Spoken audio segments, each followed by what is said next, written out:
കാട്ടാനകളുടെ ശല്യമുണ്ടെന്ന് മുസ്ലിം youth ലീഗിന്റെ പ്രവർത്തകർ ഇതിനു മുമ്പും പറഞ്ഞിട്ടുണ്ട്. ഫോറസ്റ്റ് ഓഫീസുകളിലേക്ക് സമരം നടത്തിയിട്ടുണ്ട്, ഫോറസ്റ്റ് ഓഫീസുകളിൽ പരാതി കൊടുത്തിട്ടുണ്ട്, അവിടെ ഒരുപാട് പ്രതിഷേധങ്ങൾ ഞങ്ങൾ സംഘടിപ്പിച്ചിട്ടുണ്ട്.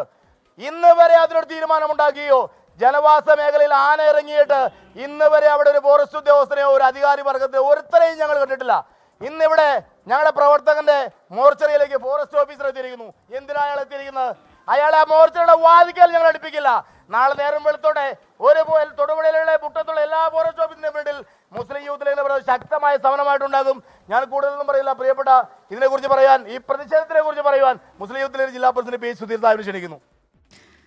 വലിയ പ്രതിഷേധമാണ് മുസ്ലിം യൂത്ത് ലീഗിന്റെ ഭാഗത്തു നിന്നുണ്ടാകുന്നത്. പ്രതിഷേധം ഇനിയും തുടരുമെന്ന് തന്നെയാണ് അവർ വീണ്ടും പറയുന്നത്. കൂടുതൽ വിശദാംശങ്ങളുമായി രാഹുൽ വിജയൻ ഒരിക്കൽ കൂടി ചേരുകയാണ്. രാഹുൽ, ഇവിടെ ഈ മേഖലയിൽ തുടർച്ചയായി കാട്ടാന ആക്രമണം ഉണ്ടാകുന്നുണ്ട്, അതിൽ നടപടി ഉണ്ടാകുന്നില്ല എന്നുള്ള ആക്ഷേപം ഇതിനോടകം തന്നെ നാട്ടുകാരുടെയും ഒപ്പം ഇപ്പോൾ യൂത്ത് ലീഗിന്റെ ഭാഗത്തു നിന്നും ഉണ്ടാകുന്നുണ്ട്. ഇപ്പോൾ നമ്മൾ പറഞ്ഞു നിർത്തിയത് ഈ ആക്രമണം ഉണ്ടായത് വനം വകുപ്പിന്റെ അല്ലെങ്കിൽ വനം വകുപ്പിന് അധീനപ്പെട്ട സ്ഥലത്താണ്. അപ്പോൾ അതുകൊണ്ട് തന്നെ ഈ നഷ്ടപരിഹാരം സംബന്ധിച്ചുള്ള കാര്യങ്ങളിലേക്കൊക്കെ കടക്കുന്നത് ഇനി കൂടുതൽ കൂടിയാലോചനകൾക്ക് ശേഷം മാത്രമായിരിക്കും എന്ന് വനം മന്ത്രി കൂടി പറയുന്നുണ്ട്. അത്തരത്തിൽ അതുകൂടി കൂടുതൽ പ്രതിഷേധത്തിനിടയാക്കാനുള്ളൊരു സാഹചര്യമല്ലേ നിലവിലുള്ളത്? തീർച്ചയായിട്ടും വനമന്ത്രി അത്തരമൊരു പത്രക്കുറിപ്പ് ഇറക്കിയതിൽ തന്നെ വലിയ പ്രതിഷേധം നിലവിൽ ഉണ്ട്. കാരണം ഈ സംഭവം എങ്ങനെയാണ് നടന്നതെന്നുള്ള ആദ്യ വരികളിൽ വനമന്ത്രിയുടെ പത്രക്കുറിപ്പിലുണ്ട്. അതായത് വനത്തിൽ തേക്ക് പ്ലാന്റേഷൻ വിട്ടിരുന്ന പശുവിനെ തിരിച്ച് വിളിക്കാൻ വേണ്ടി പോയ സമയത്താണ് കാട്ടാന ആക്രമണം ഉണ്ടാകുന്നത്. അതായത് വനത്തിൽ വെച്ചാണ് സംഭവം നടന്നതെന്ന് സ്ഥാപിക്കാൻ വേണ്ടിയുള്ള ഒരു ശ്രമം വനമന്ത്രിയുടെ പത്രക്കുറിപ്പിൽ തന്നെ ഉണ്ട്.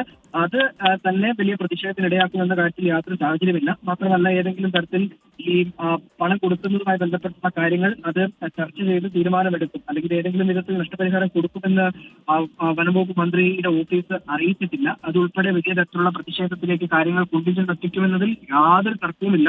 എന്തുകൊണ്ടാണ് വനമന്ത്രി അത്തരമൊരു ഇത്തരമൊരു സാഹചര്യത്തിൽ അങ്ങനെ ഒരു പ്രതികരണം നടത്തിയത് എന്നുള്ളതിൽ ഇപ്പോഴും ഒരു വ്യക്തത വരാനുണ്ട്. കാരണം ഒരു കാരണവശാലും അങ്ങനെ ഇത്രയും ആളുകൾ പ്രതിഷേധത്തിൽ നിൽക്കുമ്പോൾ അങ്ങനെ ഒരു പ്രതികരണം എന്തുകൊണ്ട് നടത്തി?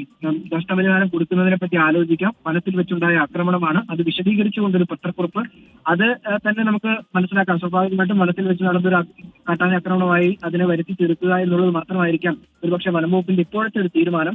അതെന്തായാലും നാട്ടുകാരുടെ ഇടയ്ക്ക് വലിയ തരത്തിൽ പ്രതിഷേധത്തിനിടയാക്കും, യാതൊരു സംശയമില്ലാത്ത കാര്യമാണ്.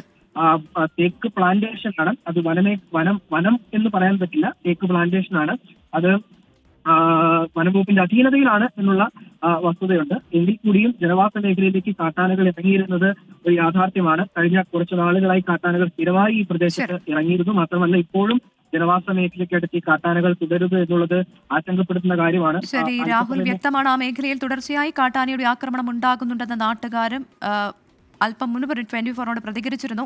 ഈ മേഖലയിൽ വലിയ പ്രതിഷേധമുണ്ടാകുന്നുണ്ട്. ആശുപത്രിയിലേക്ക് കൂടുതൽ പ്രവർത്തകർ എത്തിക്കൊണ്ടിരിക്കുന്നു. വലിയ പ്രതിഷേധമുണ്ടാകുന്നു. കുടുംബത്തിന്റെ ഏക അത്താണിയാണ് നഷ്ടമായിരിക്കുന്നത്. കാട്ടാന ആക്രമണത്തിൽ ജീവൻ നഷ്ടമായിരിക്കുന്നത് ഇടുക്കി മുള്ളരിങ്ങാട് സ്വദേശി ആയ യുവാവിനാണ്. മുള്ളരിങ്ങാട് സ്വദേശി അമർ ഇലാഹിയാണ് മരിച്ചത്. കൂടെ ഉണ്ടായിരുന്ന ഒരാൾ ഓടി രക്ഷപ്പെടുകയും ഇയാൾ അറിയിച്ചതിനെ തുടർന്നുമാണ് ഇത്തരത്തിൽ ഒരു ആക്രമണമുണ്ടായ കാര്യം മറ്റുള്ളവർ അറിയുന്നത്.